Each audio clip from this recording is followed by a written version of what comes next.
This is Section 5 of PLC Programming from Scratch.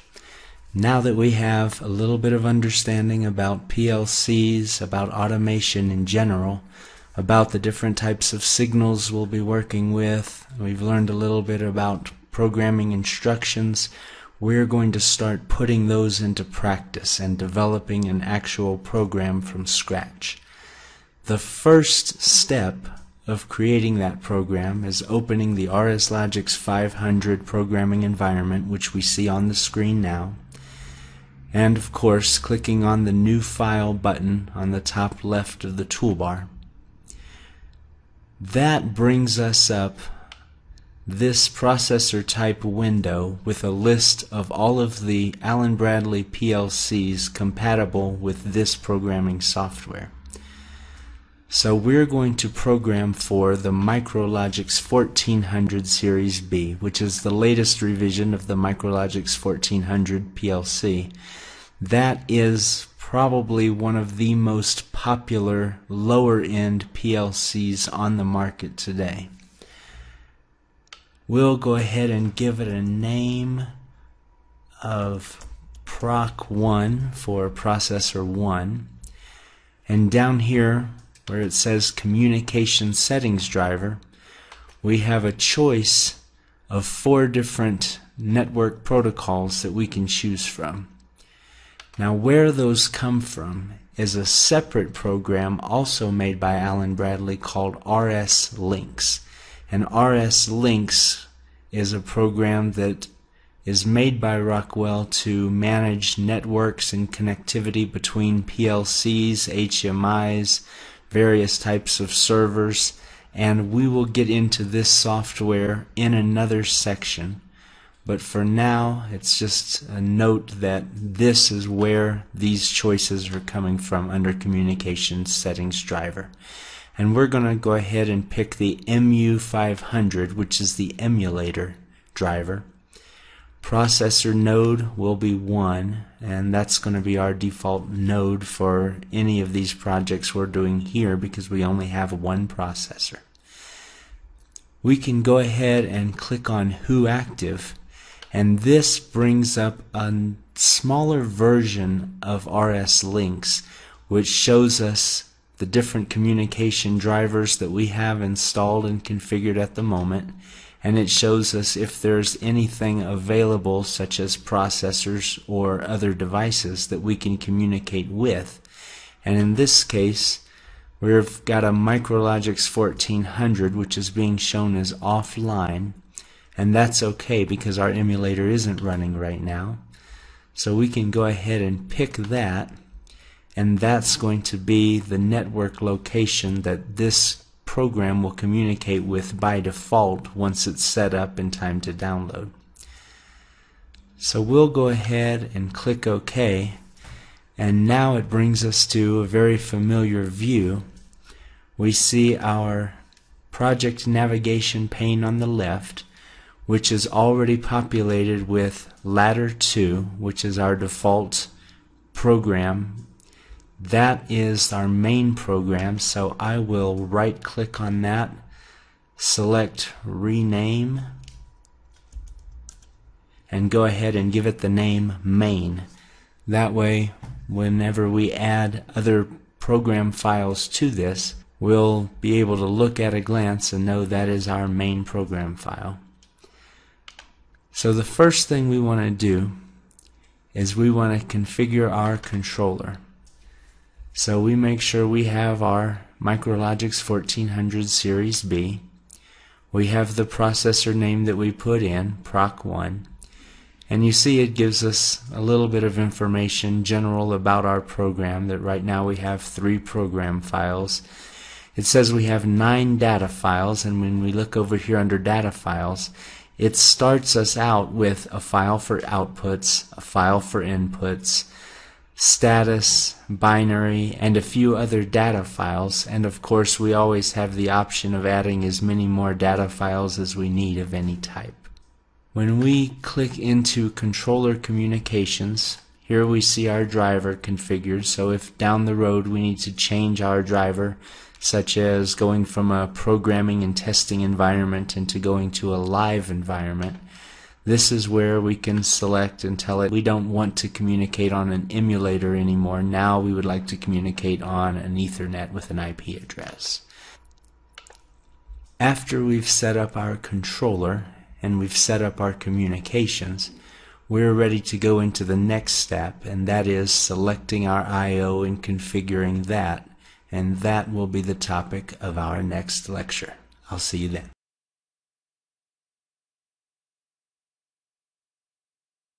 Welcome back, everybody. Let's keep going and keep setting up our new program. In our last lecture, we started a new program and we configured the PLC a little bit. We gave it a name and we looked at the data files and program files that the program gives us by default to work with.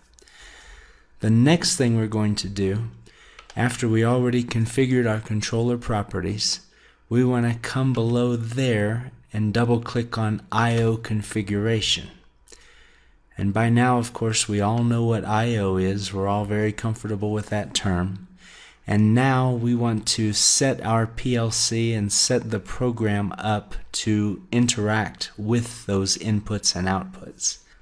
So in our list on slot 0, and that's what this number is, we have our MicroLogix 1400. And we'll go ahead and double click on that, and here is a little bit more configuration for our processor. The first thing we have to select is a base or type, and the MicroLogix 1400 comes in a few different flavors with a few different bases. And in this case, we'll go ahead and select the BWAA base, and it'll be a 32 point because that's the only size that the BWAA base comes in. We'll go ahead and leave our series revision functionality type as A, and when we buy our PLC, of course, we'll select these various configurations and we'll know exactly what we're working with. Let's apply that and then click into the next tab, and we see Embedded I/O configuration. As you might remember from the section on I/O, I mentioned that your more sophisticated PLCs don't generally come with I/O built in. All of the I/O you want to use has to be added on a module. The MicroLogix 1400 is not such a high-end sophisticated PLC. It's a much more economic model, and it does come with some inputs and outputs built in. So for a lot of our inputs and outputs, there is some configuration required. In this case, we can set filters on our inputs which prevent jitter from signals coming in, and you can leave it at default, but typically you want to set your input channels at about 1 millisecond unless the device that you're using requires something else. On our analog inputs, we can select various frequencies for those, and in general we'll probably be using 60 Hertz for most devices. Again, this is something that is going to depend on what country you're programming in, what type of electricity they use, and of course what type of device you're using. And in general, that's about the only thing we need to configure for slot 0, our PLC. To the right of this window, you'll see a lot of different devices, and all of these are input-output modules. And for this particular model of PLC, and for as far as this program knows, based on its most recent update, these are all of the I/O modules that Allen Bradley makes, which are compatible with the MicroLogix 1400 Series B processor. To look at a few, some of the more common and more popular modules for a project, we'll look at an analog 4-channel input card, and we'll go ahead and add that to slot 1 of our project. And as soon as we add it, we'll go ahead and double click on it, and we'll see what kind of configuration can be done. Now, as that analog is a 4-channel input, that means it can accept 4 different analog input signals coming in. And this particular module gives us a healthy amount of flexibility as far as what kind of filtering we want to apply. And we had discussed filtering a little bit when we were configuring the MicroLogix processor. So we'll go ahead and leave that at the default 60 Hz 450 millisecond update. Our input range, if you remember back to our discussion on analog signal ranges, I had mentioned that 2 of the more common signals were 4 to 20 milliamps and -10 to +10 volts DC. Here's where we make that selection, and this module can actually handle DC or amperage signals. So again, it's a very flexible module, and we'll go ahead and set this channel up to receive a 4 to 20 signal. And then our module is going to turn that milliamp signal into a numeric value that we can access from a memory location within our program and scale as appropriate and use in our logic. So in this case, we have 2 choices. We have raw proportional configuration, or we have a scaled for PID. Raw proportional is going to take the 4 to 20 signal and convert that into a range of 4,000 to 20,000. What that number represents, aside from the obvious correlation of 4 to 20, is a 14-bit signal. Now, a 14-bit signal is something that we'll discuss a little bit later, but that tells us what type of resolution or how many different levels we can read between 4 and 20 milliamps. If we select scaled for PID, we'll get a signal out that ranges from 0 to 16,383.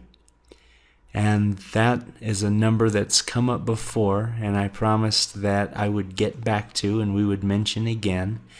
And we're mentioning it now, but we will explain it a little bit further when we talk about resolution and bit depth. But this is the basic configuration for this type of module, so we'll go ahead and apply that. Some other modules that I would show you are, we have an 1762 IF2OF2 module. This has 4 channels total. 2 of those channels are analog inputs, and 2 of those channels are analog outputs. This time, this module gives us a choice of 0 to 10 volts or 4 to 20 milliamps. And the same raw proportional or scaled for PID signal coming in. Only we have 2 input channels and 2 output channels, unlike the last when we had 4 analog inputs. There are also digital I/O modules. Here we have a 16-channel digital input which requires no conversion, and as always, digital is quite simpler than analog to configure, to work with in every other way. We have relay output channels that can handle more than just a 5 or 10 volt signal, but can actually pass 120, 240 volts without arcing. And here are 2 more that are specifically designed for temperature sensor inputs. We have one for RTD, and we have another one for thermocouples.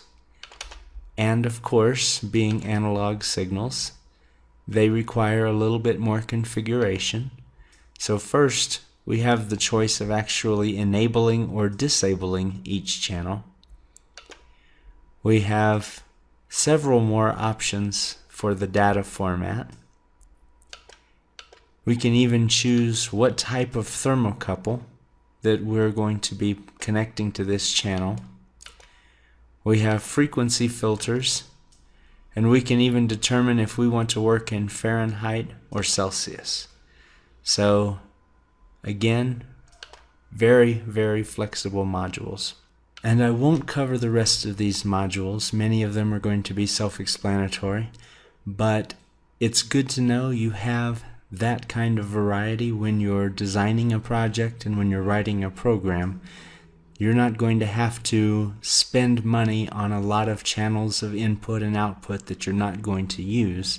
You're probably going to be able to find something that fits very nicely to whatever needs you have.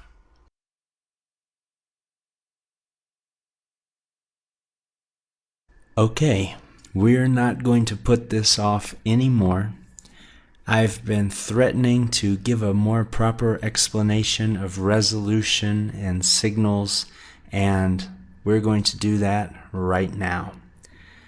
So, probably you've heard 2-bit, 4-bit, 12-bit, 16-bit, 32-bit, 64-bit. You've heard this term before. And a lot of people understand that the more bits, the merrier. That means what? If you're talking about a video game console, it means the graphics look a lot sharper and more detailed. If you're talking about colors, it means they're going to be a lot richer and a lot more lifelike as the number increases. When you talk about a computer, you know that a 64-bit computer is generally faster than a 32-bit computer. Aside from knowing that more is better, a lot of people don't really know what those numbers represent, how they're calculated, and to most of us it's really not that important. But to a PLC programmer, it is important, especially when we're working with analog signals. Depending on the type of processor we're using, we're going to be able to process analog signals with anywhere from 10-bit resolution up levels of resolution. If we tried to display it as 400 to 2000, then we only have 1600. So the logical conclusion is we scale that to 4000, and that's something the PLC does for us when we're setting up our input channels. So, if you understand the concept of bit depth, resolution, and how it applies to an analog signal, that is about all you will need to know about it for the extents and purposes of PLC programming. Congratulations, now you've got it.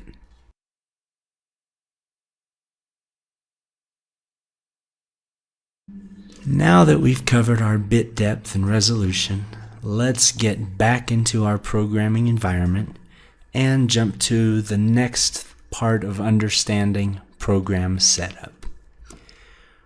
We know what our data files are. That's what holds our memory. We know what our program files are. That's what holds our ladder logic. What we haven't covered yet are our function files. Function files are inherent to the type of processor that we're using. Different processors and different manufacturers certainly have different types of built-in functionality. And for that reason, I won't go into great detail on these because chances are, if you start programming with a different PLC, you might not have any of this same functionality. But I will introduce you to a couple of basic function files in the RSLogix 500 environment, specifically when we're programming a MicroLogix 1400 processor. And the first one is HSC, which is high speed counter. And you see we have HSC 0 through 5, which correspond to 6 channels on the Micrologix 1400 digital input, which can be configured to receive high-frequency inputs. So we're looking for digital inputs which are pulsing at a very high speed, up to 20,000 hertz, and we want to be able to count those pulses for things like K-factoring, and we have to configure this because by default the PLC's digital inputs and even the input modules that you can add to the PLC aren't capable of receiving inputs that fast. It's just faster than the hardware is built to receive. And when we open one of these HSC files, we see a lot of configuration that goes on behind the scenes. Again, we're not going to go step by step through each of those. The manual for this PLC explains it just as well as I could in a video. But it is important to at least know that it's there, know that it's a possibility, and if you're planning on working with high-speed inputs, it's probably a good idea to consider purchasing a PLC which has that functionality built in instead of having to buy a high-speed module. The next function file we'll look at is STI, which stands for Selectable Timed Interrupt. And that is a very technical sounding term, and I will break it down into something that makes sense. What this function does is allows you to designate one of your program files. Right now we only have one, that's our ladder 2, but of course you remember from other programs we sometimes have 3, 4, 5, and 30 program files. This allows you to scan one of those program files more often than the rest, or to call it out of sequence based on some type of signal or some period of time that can be configured within this module. So if we need one particular program file, one particular ladder to execute at a specific time, regardless of the flow of the program, without needing to jump to it, this is the function that we need. So for some of the more high-speed operations, this comes in handy. And the most important function file, which is available on most PLCs, is the real-time clock. Now, older PLCs generally require a real-time clock module to be added to them, but our Micrologix 1400 has that built in. And what that is basically a wall clock which runs inside of the PLC and can be set just like the alarm on your headboard. This allows you to program around time. So if you need something to happen every day at 9 in the morning, you can give your operator those set points on an HMI, and the PLC actually knows what time of day it is. I can't swear that the PLC keeps as good a time as your Timex, but it's good enough for process. As you can see, there are several more function files, and we're not going to get into most of those because they're things that you're not going to be using day in and day out. But if you're curious, of course, you can download a Micrologix 1400 user manual online from ab.com for free, and it does a very good job of step-by-stepping through every one of these. It might be an interesting bit of research for somebody fascinated by PLCs, but in general, these are things that aren't going to help you from day one, and you're not going to be called upon to use in most cases.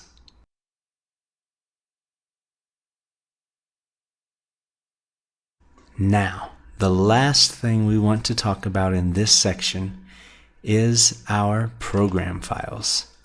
And again, these are where our ladder logic is stored. We start off with ladder 2, which is provided by the program by default, and in lecture 1 of this section we named as main, and for a good reason. Ladder 2 is what this PLC is going to scan over and over again, and it's going to follow those instructions from top to bottom.